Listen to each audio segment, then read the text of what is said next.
Même si l'orage grondait, même si la pluie tombait, que mon chal déviré, l'ordon bâtibulé, j'ai fidèle qu'à jappé.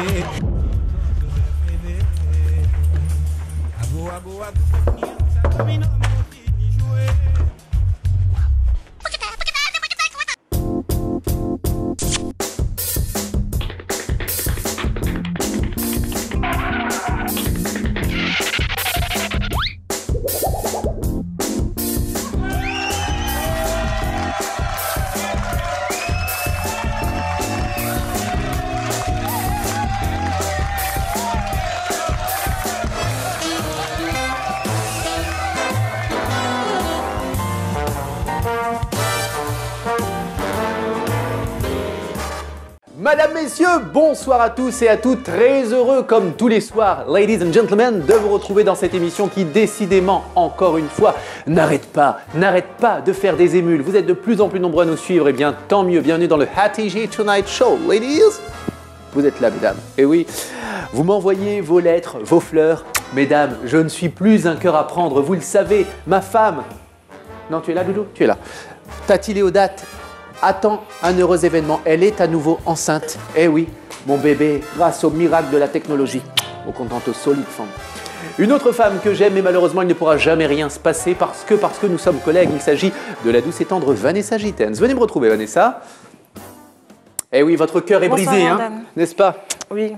Hein, je ne vois pas, mais je pleure. Oui, mais je sais de l'intérieur. Bah, si peut-être un jour cette femme d'exception m'abandonne, peut-être que je me laisserai aller à vous épouser, sait-on jamais. Comment ça va? Oula. Oui, loin. Eh ben oui, je sais très bien. Bon, nous allons retrouver, c'est un plateau féminin. Vous et l'autre femme qui nous rejoint, qui est une femme, je le disais, d'exception, une femme battante, une militante, une femme politique que personne ne connaît pas. Je crois que c'est pas français ce que je viens de dire. Hein. Voilà. En tout cas, tout le monde connaît cette femme, bien évidemment. Il s'agit de Marie-Josée Lalcy. Merci d'aller la chercher, s'il vous plaît.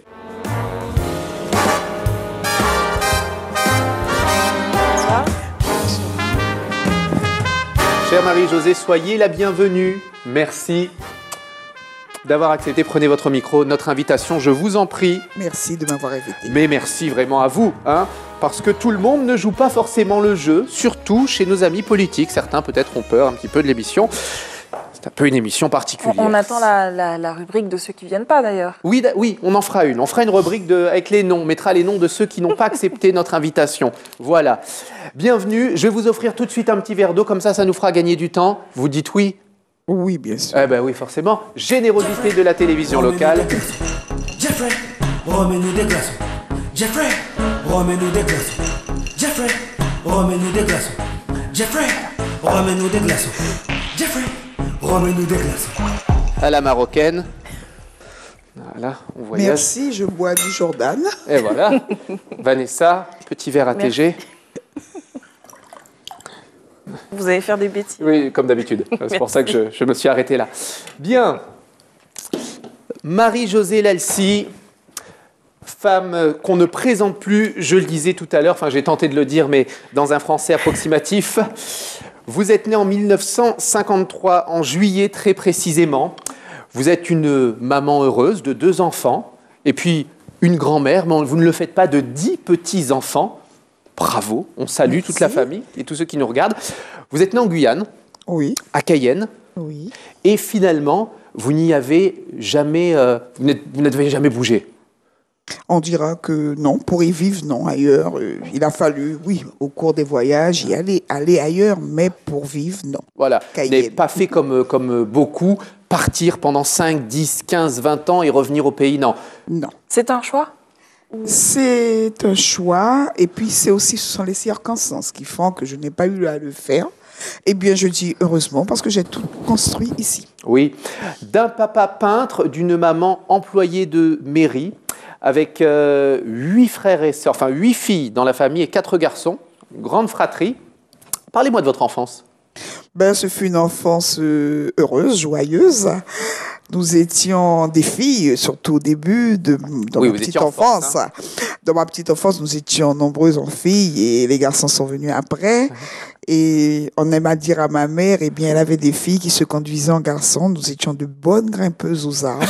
Et nous avons fait beaucoup de bêtises, mes sœurs et moi. Bon. Alors, quand vous étiez petite, vous souhaitez être médecin. Oui, je souhaitais être médecin. Je le disais à l'âge de 8 ans. Je l'ai dit un peu plus tard.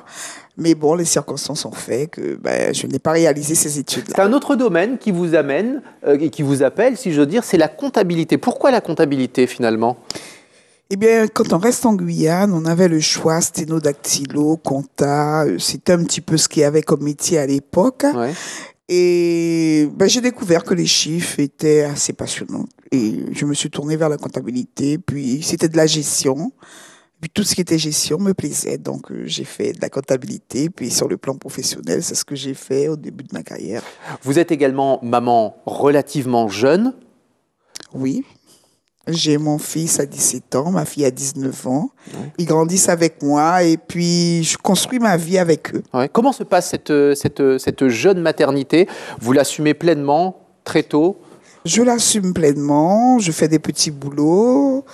Je me rends compte qu'il faut se former pour réussir dans la vie. Oui, c'est important la formation chez vous. Alors moi, je vais en formation, je cherche tous les petits coins où on peut se former pour avoir un diplôme. Après, lorsque je rentre dans une collectivité, je continue à me former pour réussir. Finalement, je termine ma carrière en formation, plutôt, en m'occupant de formation. Je réussis à devenir formateur occasionnel, ce qu'on appelle, je fais la formation de formateur. J'arrive à acquérir de la pédagogie d'adulte qui fait que je réussis à transmettre mon savoir. Alors, vous prouvez aussi quelque part, alors que vous pouviez, je le disais encore tout à l'heure, partir, et Vanessa parlait de choix, vous prouvez qu'en restant en Guyane, vous pouvez faire ces formations et vous ne bougez pas. La métropole ne vous plaît pas, vous donne pas envie ?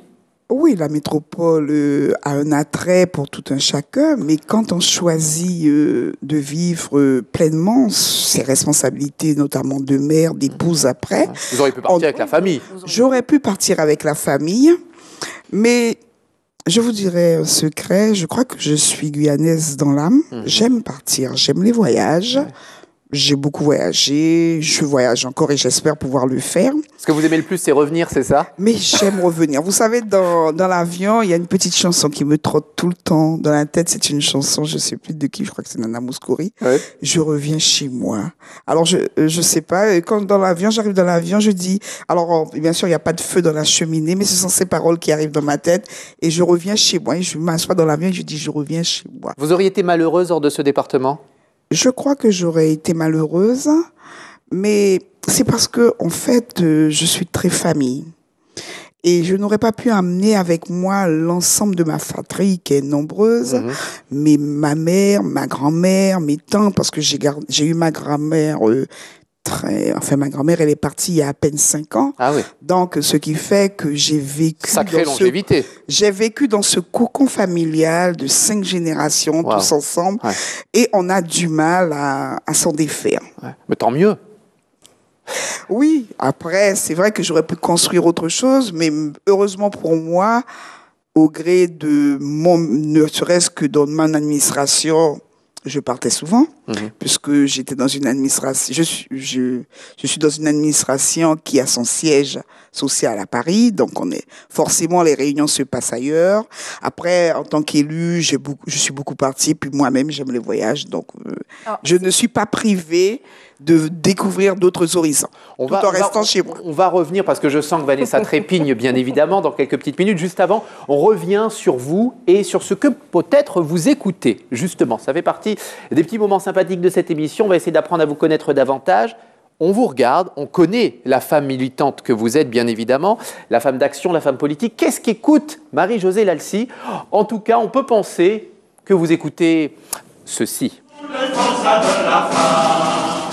La raison commence au matin, c'est l'éruption de la fin.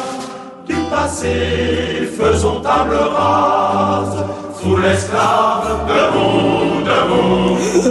Vous connaissez ? Ouais.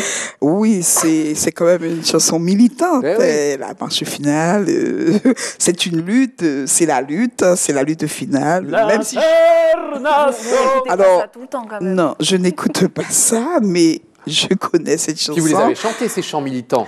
C'est un peu obligatoire quand on fait de la politique. Et Non, quand pas on est- forcément, C'est parce vrai que nous, c'est un chant plus, c'est un chant socialiste, c'est plutôt un chant communiste. Mais nous avons un très beau chant que vous auriez pu prendre, qui est celui de la Guyanaise. Ouais. C'est le chant écrit par Justin Cataillé, la Cayennaise, et qui dit « Toi, femme de Guyane ». Et ça, c'est le chant que l'on chante à chaque réunion du Parti socialiste Eh ben, vous nous le guyanais. ferez en fin d'émission, Marie-Josée Lalcy. Voilà, comme ça, c'est dit. Messieurs, vous nous trouverez le petit fond sonore et puis on se fera un karaoké, tiens. Plus sérieusement, vous écoutez également Marie-Josée Lalcy, réellement, ceci. L'expérience qu'a fait nous connaître, ça qui est incroyable, pas toujours faux. Passion qu'a ébranlé la vérité. Où sont mes rébanes? Quelquefois, intelligence a oublié tout ses principes. Un grand nom, Danny Play. Oui. Oui, un grand Guyanais, un bel artiste, Un homme engagé aussi un dans homme la vie économique de engagé son dans pays. la vie économique et qui, je crois, a beaucoup aidé les jeunes. Moi, je connais Danny Play, je dirais, depuis mon adolescence, puisque Il est encarté chez vous? Il est au PSG ou pas? il n'est pas encarté au PSG que je connaisse, mais je crois qu'il est sympathisant de beaucoup de la Guyane et quand il faut avancer, il a des idées et il sait mettre son bulletin quand il faut. D'accord, ça veut tout dire ça. Bon. Vous écoutez également ceci.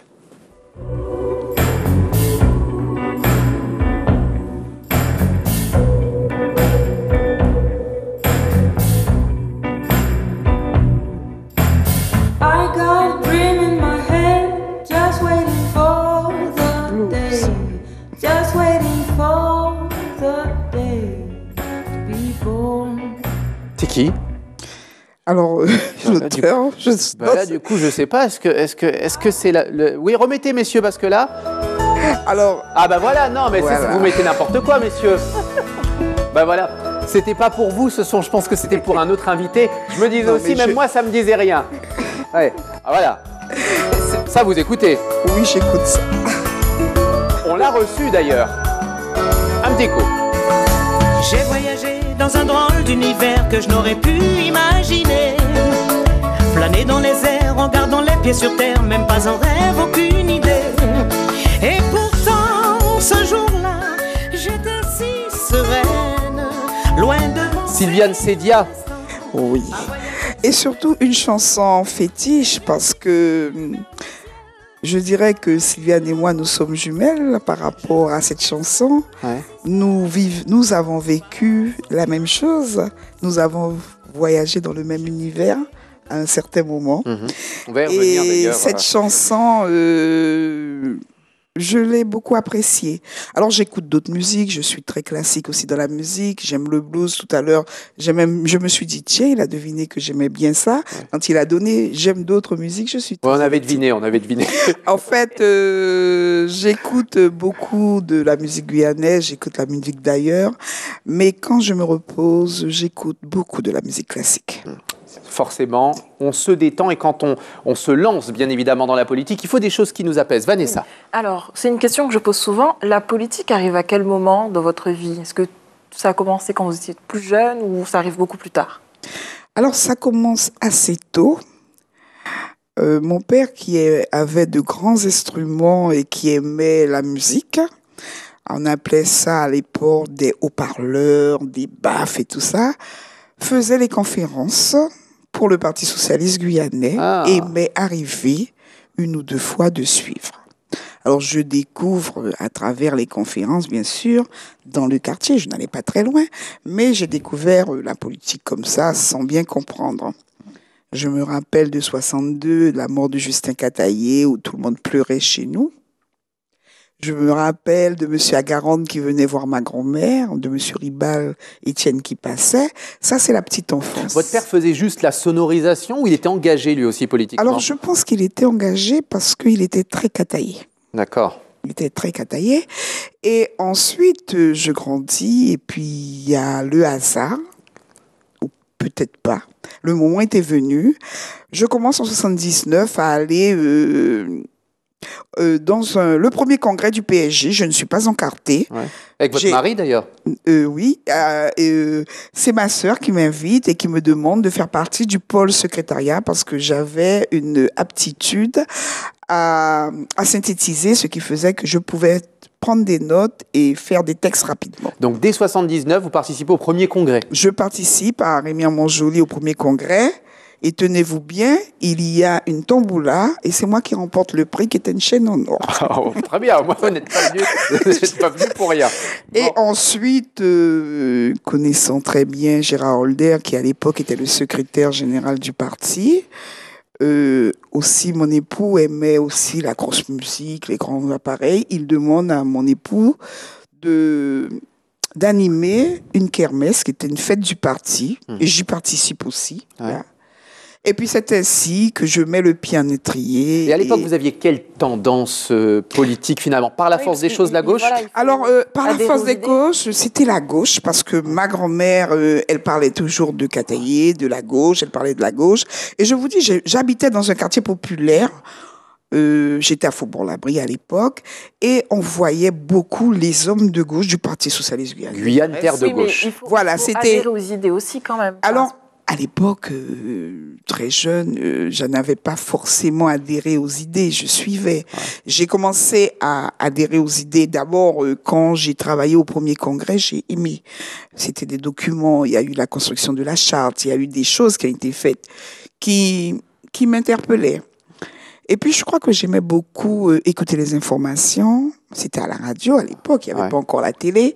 J'écoutais les informations. Et le RPR vous séduisait pas, par exemple?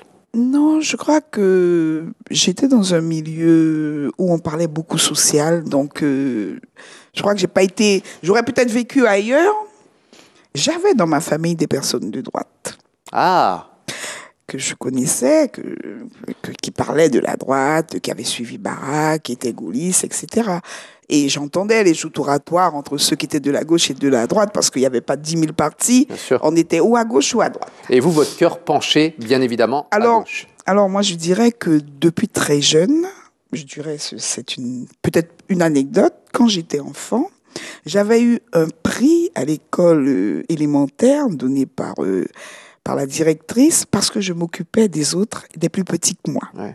Alors vous voyez que déjà, parce que j'avais une grande fratrie, j'avais toujours besoin d'aller vers les autres et de secourir les autres. Alors peut-être que j'étais destinée à être socialiste. Alors, destinée à être socialiste, militante, vous avez eu plusieurs postes administratifs au sein de la section parce qu'il faut monter les échelons, puis vous devenez secrétaire adjointe et secrétaire de section, 2 fois d'ailleurs. Vous entrez au comité directeur aussi en 97. Et de 2008 à aujourd'hui, secrétaire général. Est-ce que vous avez eu aussi, à un moment donné, à subir des attaques personnelles? C'est ça aussi, la politique? Oui, bien sûr, j'ai subi des attaques personnelles dans de nombreux moments.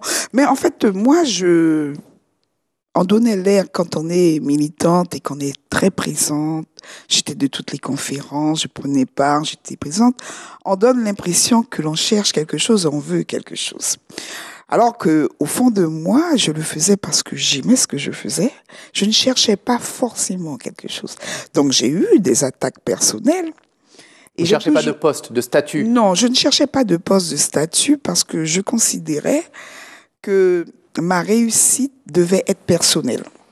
Elle n'était pas forcément donnée par les autres, ce qui fait que je ne cherchais pas du reste dans aucune des associations où je suis encore, je ne cherchais pas à être à la tête. Je donne, je sers. Et quand je veux réussir personnellement, je me donne les moyens, mais ça devient une réussite personnelle. Et c'est souvent dans ma vie privée, dans ce que je peux réaliser pour moi, pour mes enfants, pour ma famille, que j'ai de l'ambition. Il va y avoir une petite question, c'est Vanessa qui va vous la poser, Marie-Josée Lalcy. C'est une question qui peut être particulière et peut-être aussi, je préviens toujours mes invités, désobligeante, mais c'est la question de Vanessa. On y va. La question de Vanessa. Ce n'est pas une question Ah, désobligeante. ça peut arriver. Alors, vous avez été malade. Est-ce que vous avez pensé à arrêter toutes vos activités politiques à ce moment-là?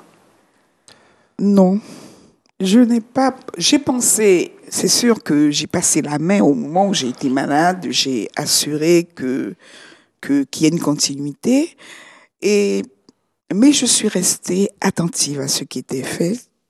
Je crois que je conseillerais à quelqu'un qui est malade de toujours garder de l'activité. Vous ne l'avez jamais caché. On y revient parce que on se permet d'y revenir parce que malgré tout, certains hommes ou femmes politiques peuvent cacher les choses. Vous avez été clair, vous avez été franc avec tout le monde. Vous l'avez dit. Vous avez dit que vous êtes malade. Oui, le jour où j'ai su que j'étais malade, que je devais partir pour 1 an. Et là, j'ai vécu en France. Ouais. On peut mettre le nom dessus sur cette maladie? Si, j'ai eu un cancer qui était grave. Ouais. Je suis partie avec ma sœur, du reste maintenant décédée. Elle m'a accompagnée. Malheureusement, elle est partie avant moi. Et je suis partie avec l'idée de me soigner. Je savais qu'il fallait rester au loin. Mais je savais aussi que nous allions vers des échéances. Je ne stressais pas. Il y avait des hommes et des femmes, une équipe autour de moi qui travaillait. Je n'ai eu à aucun moment envie d'arrêter, de leur dire, écoutez, je pense à moi, je me soigne. Ma mère qui m'accompagnait, ma fille aussi, souvent se fâchait parce que mon téléphone n'arrêtait pas de sonner. Ah oui. Et je réglais. Vous étiez entre vos soins? J'étais entre mes soins. Et puis quand il fallait faire un petit communiqué, je trouvais que... Parce que j'écoutais, bien sûr, la radio nuit et jour de Yann Première. Heureusement, grâce à Internet, c'était possible. Ouais. Et quand je voyais qu'on n'avait pas réagi, j'envoyais un petit mail, un petit SMS. Je disais, voici un communiqué que je vous envoie, faites-le. Alors, ce que je faisais, je ne signais pas. Je l'envoyais, je disais, mais il faut réagir. Je l'envoyais pour que l'on continue à réagir. Il y a des choses qui vous ont donné de la force? Oui. Alors, je dirais ma famille. Ma famille qui a été très proche, mes enfants, qui se sont sacrifiés pendant 1 an. Je n'ai jamais été seule. Jamais été seule, j'ai toujours eu quelqu'un. Et j'ai beaucoup d'émotions quand je pense à ce moment, parce que je me dis, si j'ai survécu, parce que je sais quelle était la gravité, c'est que j'avais ces personnes. Mais j'avais aussi ces camarades du parti. Voilà, est-ce que les militants, les camarades étaient là aussi? Les camarades qui m'appelaient, qui venaient me voir, dans l'appartement où j'étais. Et quand ils venaient, on ne parlait pas maladie, on parlait politique. La politique, finalement, vous a un peu soigné, permis justement de ne pas sombrer en pensant qu'à la maladie, finalement? La politique, aussi, je suis très tournée spirituellement, d'autres amis, la spiritualité. Et puis, je vais dire, pas forcément la politique, mais l'activité incessante, je n'ai jamais cessé. Entre 2 soins, je faisais les musées, j'allais me balader, quitte à m'évanouir dans la rue, ça m'est arrivé une fois. Alors, on le sait, vous êtes une femme engagée. Jordan parlait des attaques personnelles. Est-ce que vous avez subi des attaques en tant que femme dans la politique? Oui, j'ai subi des attaques en tant que femme lorsque j'étais vice-présidente de région et présidente de la mission locale. On a mélangé ma vie privée à ma vie politique. C'est le jeu. J'en ai beaucoup souffert. Ouais. Vous le saviez, en rentrant dans la politique, on pouvait s'attaquer à votre vie privée. Oui, je le savais. Mais j'en ai beaucoup souffert parce que on a parlé de mon intégrité personnelle. Bien sûr. Attaquer quelqu'un sur des choses banales, oui, on vous attaque, on voit dans la rue. Mais quand on vous attaque sur des points d'honneur où je ne vais pas citer ces points, j'en ai souffert parce que ça faisait aussi souffrir ma famille. Ouais, c'est parce que ça touchait vos proches aussi. Hein. Ça touchait également mes proches qu'à un moment, vous savez, chez nous, j'avais une sœur qui disait souvent « fout ça là ». Et elle me l'a répété souvent. Elle me dit « mais t'as pas besoin de ça, fout ça là ». Mais j'ai tenu bon, j'ai tenu jusqu'à aujourd'hui, je suis encore là et puis je ne le regrette pas parce que je me suis épanouie au milieu de tout ce que je faisais. Justement, si un de vos petits-enfants s'engage dans la politique, vous le poussez ou vous lui dites non, vaut mieux pas? Si, moi je leur inculque. Du reste, mes petits-enfants regardent le journal, ils ont leur idée sur les candidats, ils en parlent parce que je leur dis qu'une société se construit avec ces hommes et ces femmes. Donc vous ne pouvez pas rester indifférent à ce qui se passe autour de vous. Et je leur apprends ça, et moi j'aime bien, comme ma petite fille de 10 ans, parle d'un élu qu'il a vu à la télé. Ah non, j'ai pas aimé ça, cette phrase, elle aurait pas dû dire ça. Pourquoi? Et puis quand ma petite fille de 4 ans qui voit le maire de Cayenne et qui lui donne un autre nom parce qu'il avait envie de l'appeler autrement, elle dit, ah voici le maire de Cayenne. Elle lui a donné un autre nom. Mais bon, c'était pas grave, elle savait que c'était le maire de Cayenne, elle n'a que 4 ans, mais elle lui a choisi un autre nom. Alors, en espérant que ce soit un nom sympathique, regardez votre écran, Marie-Josée Lalcy. On va faire une séquence morphing dans cette émission. C'est-à-dire qu'on a mélangé plusieurs visages pour n'en faire qu'un seul. Et on va voir si vous allez reconnaître un des visages que l'on a mélangé. Morphing utile parce qu'on débriefe juste après. On vous dit pourquoi on a mélangé ces visages. Regardez l'écran, c'est tout de suite.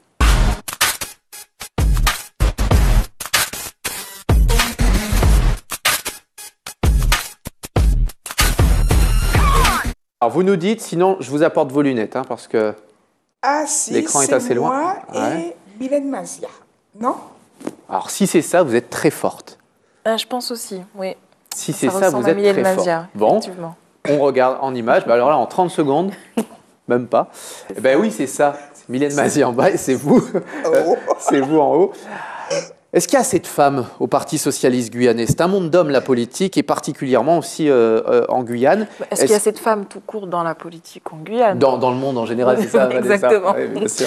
En fait, il n'y a jamais suffisamment de femmes. Mais il y a des femmes en politique. Elles restent beaucoup en retrait. Le PSG a gagné grâce aux femmes. Ce sont les femmes qui poussaient les hommes. Je voulais vous l'entendre dire, c'est pour ça. Mais c'est vrai, parce que les anciennes vous diront comment elles faisaient les campagnes. Elles n'étaient sur aucune liste. Elles faisaient campagne lorsqu'on avait mis 3-4 femmes sur une liste. On s'en contentait et on faisait campagne.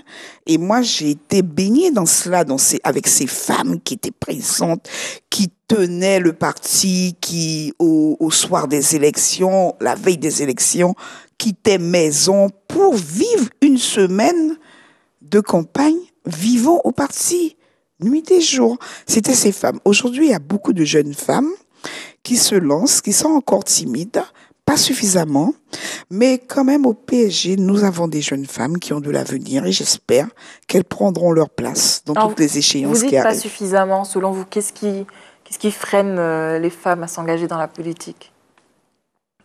Le monde de la politique est un monde dur. Quand vous êtes femme, vous vous protégez quand même. Malgré tout, il faut que vous vous protégiez parce que on vous attaque sur la personne. On peut vous attaquer quand on ne vous aime pas sur la personne. On peut fouiller votre vie privée également.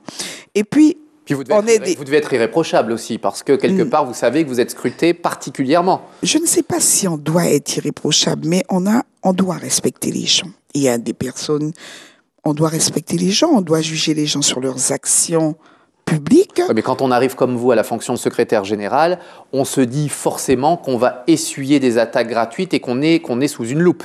Bien sûr, on l'accepte. Mais comprenez le chemin parcouru avant d'être secrétaire général. J'ai été simple militante, je ne suis pas arrivée hier, je suis arrivée en 81, nous sommes en 2015. Donc, il y a un nombre d'années de militantisme, il y a un apprentissage et puis on s'aguerrit, on grandit, on n'a plus peur. Mais les jeunes femmes qui arrivent, qui construisent leur vie personnelle et en même temps voudraient faire de la politique, peuvent être plus fragiles. Donc aujourd'hui, j'incite beaucoup les femmes à militer, mais je leur dis toujours, ne voulez pas tout de suite être des grands de la politique. Devenez des militants, forgez-vous une cuirasse, une carapace qui vous permette d'affronter les autres. Alors vous avez des mandats d'élus également, vous êtes au conseil municipal entre autres, bien évidemment. Cette longévité dont on parle, dans 5 ans, dans 10 ans, vous voyez encore dans le combat politique? Est-ce qu'il n'y a pas un moment où vous allez raccrocher les gants et puis profiter amplement de votre famille, arrêter les conseils municipaux, les réunions de parti, Je suis tentée à chaque fois de me dire il est temps de raccrocher. Et après, je me dis il faut préparer aussi les autres, il faut donner aux autres ce que moi j'ai reçu. Moi, j'ai été accueillie par des personnes qui étaient là depuis 1956. Elles n'avaient pas de rôle au comité directeur, elles étaient sur les bancs.